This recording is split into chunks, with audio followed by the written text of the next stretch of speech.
Herkese merhaba. Çiçekli Mutfağım kanalına hoş geldiniz. Öncelikle yarım su bardağı eritilmiş tereyağını bir kaba aldım ve üzerine de 2 bardak ılık süt ilavesi yaptım. 3 yemek kaşığı toz şeker ve 1 tatlı kaşığı tuz ilavesi yaptım. 1 paket kuru maya ilavesi yaptım ve hemen şimdi güzelce karıştırıyorum. Bütün malzemelerin karışımını sağladıktan sonra geriye sadece yumurta akı ve un kaldı. Hemen yumurta akını da ilave ediyorum. Toplamda bir tane yumurta akı kullandım. Sarısını da ayırdım. Daha sonra sarısını kullanacağım. Şimdi hemen ununu ilave ediyorum. Yaklaşık olarak toplamda 5,5 veya 6 bardak civarında un kullandım. Unu yavaş yavaş ilave ediyorum ve diğer tarafını da karıştırıyorum. Biraz sonra yoğurmaya başlayacağım. Ortalama 4 veya 5 dakika boyunca yoğurmanız yeterli olacaktır. Bu tarifimi gönül rahatlığıyla deneyin çünkü gerçekten de çok lezzetli. En önemlisi yapımı çok basit. Hemen şipşak hazırlayacaksınız. Biraz sonra yapımının ne kadar çok kolay olduğunu göreceksiniz. O yüzden gönül rahatlığıyla deneyin. Haşhaşlı kruvasan yapıyorum şu anda. Haşhaşlı kruvasan gerçekten de bayılacaksınız ve her zaman yapacağınız bir tarif olacaktır. Bilhassa yapımı da son derecede basit. Görmüş olduğunuz gibi hamuru yaklaşık olarak 3-4 dakika boyunca yoğurdum. Böyle ele yapışmayan yumuşak bir hamur oldu. Hatta birazcık daha ele yapışabilir. Hiç sıkıntı değil. Aynen bu kıvamda olması yeterli olacaktır. Hamur hemen görmüş olduğunuz gibi çok kolay bir şekilde yoğurdum. İçinde yağ olduğu için çok kolay yoğrulan bir hamur olacaktır. Hemen bir beze haline getirip yaklaşık olarak 50 dakika, 45 veya 50 dakika boyunca bu hamuru dinlendireceğim.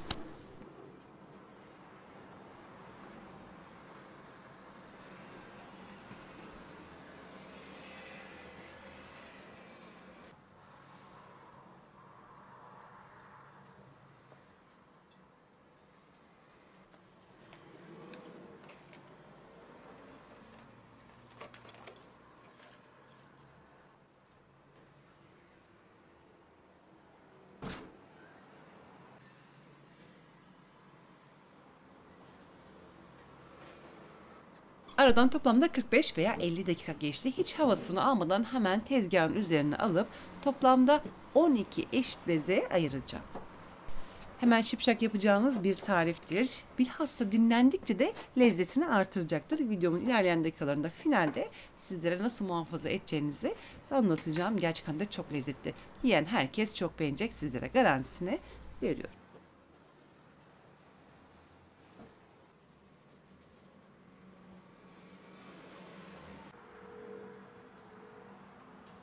Hamurların tamamını 12 eşit bezeye ayırdım ve hamurlar tepsiye yapışmaması için de bol unladım. Şimdi hamurların nemini artırmak için hemen bir poşet geçireceğim. Poşet geçirmenizi önemli tavsiye ediyorum. Çünkü poşet hamurların nemini artıracaktır. Böylelikle hem açması kolay olacak. Merdane kullanmayacağız zaten. Hem açması daha kolay olacak hem de daha lezzetli olacaktır. O yüzden mutlaka böyle temiz bir poşete geçirmenizi tavsiye ediyorum. Yaklaşık olarak 20 dakika veya 25 dakika boyunca ben bu bezeleri dinlendireceğim. Bezelerde dinlenirken ben de şimdi hızlı bir şekilde haşhaşlı iç harcını hazırlıyorum. Toplamda 4 yemek kaşığı dolusu haşhaş kullandım. Ortalama 250 grama belki denk gelebilir. Yarım su bardağından birazcık fazla da ayçiçek yağı ilavesi yaptım ve ikisini de güzelce karıştırıyorum.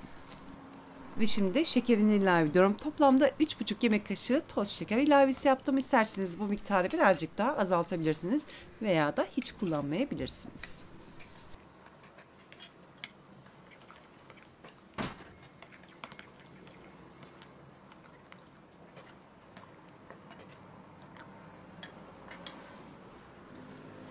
Ve aradan toplamda 25 dakika geçti.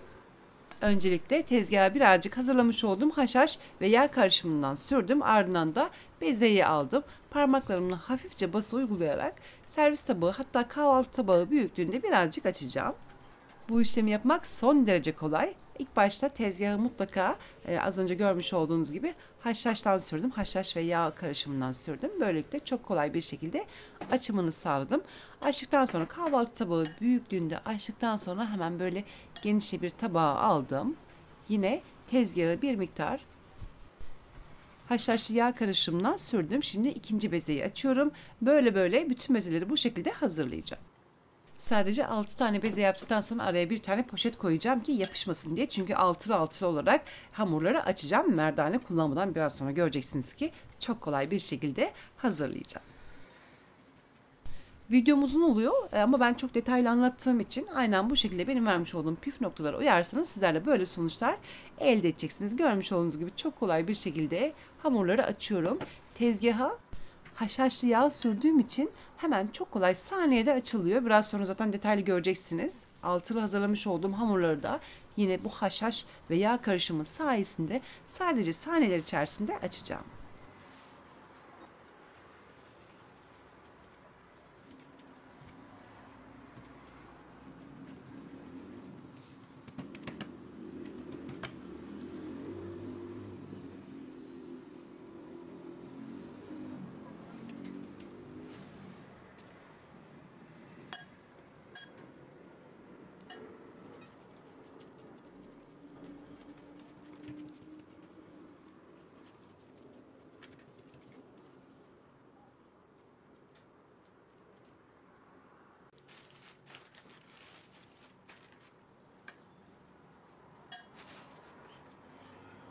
Toplamda 6 tane beze oldu. Şimdi geriye kalan 6 tane bezeyi de bu şekilde açmaya devam edeceğim ama yapışmaması için de araya görmüş olduğunuz gibi bir tane buzdolabı poşeti koydum.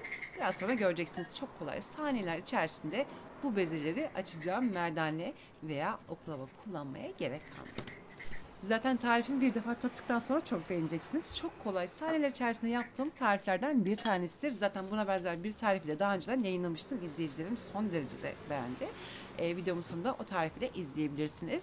Eminim bunu yaptıktan sonra da çok beğeneceksiniz. Yıldız tarifiniz olacaktır. Biraz sonra zaten sunumda da göreceksiniz ne kadar çok güzel olduğunu.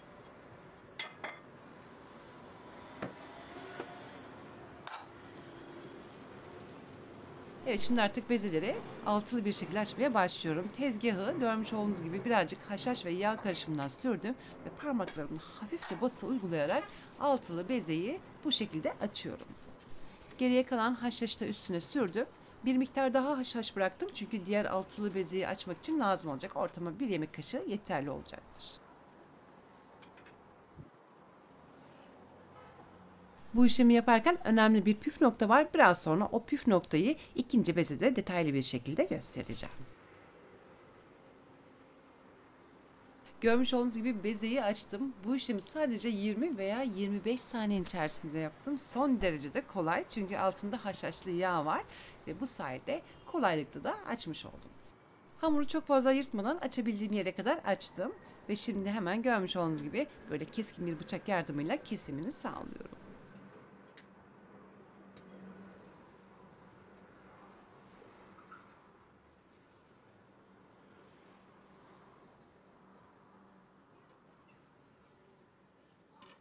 Sadece 5-6 saniyenin içerisinde kesimini sağladım. Her tarafın eşit olması tabii ki de güzel olacaktır. Toplamda 16 eşit bezeye kestim ve şimdi hemen sarıyorum. Sarma işlemini yaparken çok önemli bir nokta var. Bu işlemi yaparken lütfen çok fazla sıkı sarmayalım. Çünkü kabarma esnasında hamurlarda patlama olur ve yeterince de kabarmaz. O yüzden biz hamurun kabarmasını da istiyoruz. Görmüş olduğunuz gibi bu şekilde sararken hem hamuru uzatıyorum daha katlı olsun diye hem de çok fazla sıkı sarmıyorum. Biraz sonra detaylı bir şekilde yine göstereceğim sizlere. Şimdi geriye kalan ikinci bezeyi aldım. Görmüş olduğunuz gibi geriye kalan haşhaştan bir miktar yine alarak tabanına iyice sürdüm. Geriye kalan son haşhaşı da üstüne aldım ve parmaklarımla açmaya devam ediyorum.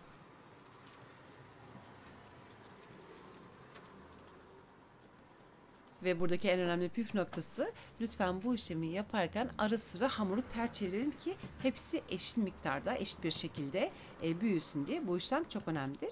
Lütfen ara ara ters çevirelim ve dediğim gibi sadece 20 veya 25 saniye içerisinde hamuru açmış olacaksınız.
Hamuru büyütme esnasında görmüş olduğunuz gibi birazcık hamurda parçalanma oldu. Hiç sıkıntı değil. Siz yine biraz sonra detaylı bir şekilde gösterdiğim gibi ruloları yapmaya devam edebilirsiniz. Görüntüsünde hiçbir bozukluk olmayacaktır.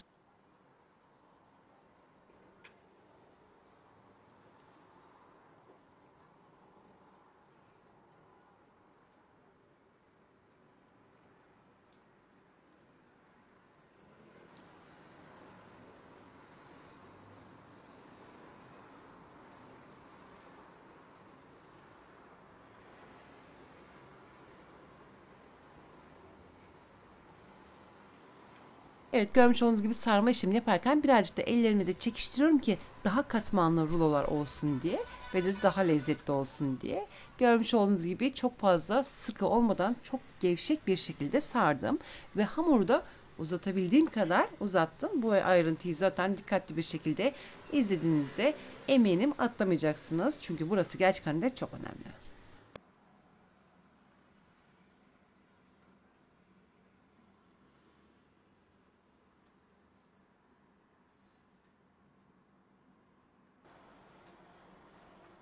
Ve artık görmüş olduğunuz gibi hızlı bir şekilde bütün ruloları hazırladım. Bu işlem inanılmaz derecede hızlı oldu.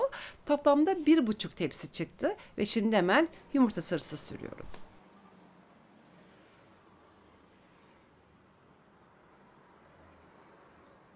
Yine bu tepsiyi toplamda 25 dakika boyunca dinlendireceğim. Ardından hemen fırına vereceğim. Artık dinlenme süresi sona erdi. Toplamda 15 veya 20 dakika boyunca dinlendirdim. Tepsi mayası yaptım. Şimdi hemen bu tepsiyi fırına veriyorum.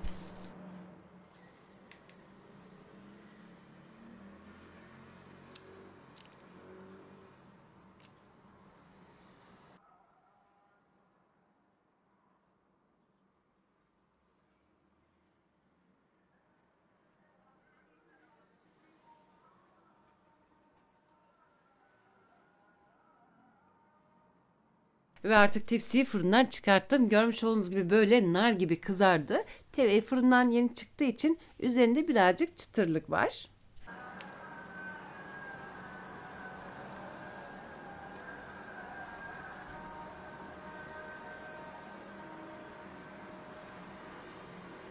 Hemen şöyle içini açıp detaylı bir şekilde göstermek istiyorum. 185 derecelik fırın ayarında ortalama 50 veya 55 dakikanın içerisinde pişti. Hemen ikinci tepsiyi de fırına verdim. O daha kısa süre içerisinde pişecektir. Görmüş olduğunuz gibi gerçekten de muhteşem oldu. Tadı da çok güzel. Dinlendikçe de lezzetini artıracaktır. Ben bu haşhaşlı kruvasanları bekledikçe, yumuşadıkça daha çok beğeniyorum tadını. Bunun için soğuduktan sonra bir beze sarıyorum. Ardından da bir poşet geçiriyorum. Ve yumuşadıkça da lezzetini daha da çok arttırıyor. Eğer çıtır seviyorsanız bu işlemi yapmanıza gerek yok. Gerçekten de çok lezzetli. Şöyle içini tekrardan detaylı bir şekilde hemen sizlere göstermek istiyorum.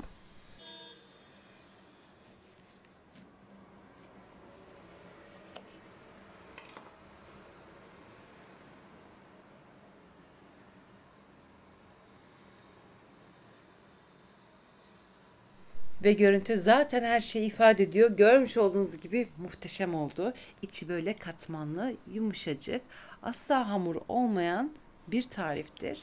Dışı ise çıtır çıtır. Gerçekten de çok beğeneceksiniz. Eminim deneyenler yıldız tarifi olacaktır. Deneyenlerin yıldız tarifi olacaktır. Gönül rahatlığıyla yapabilirsiniz. Üstelik çok farklı bir yöntemle hızlıca şipşak hazırladım.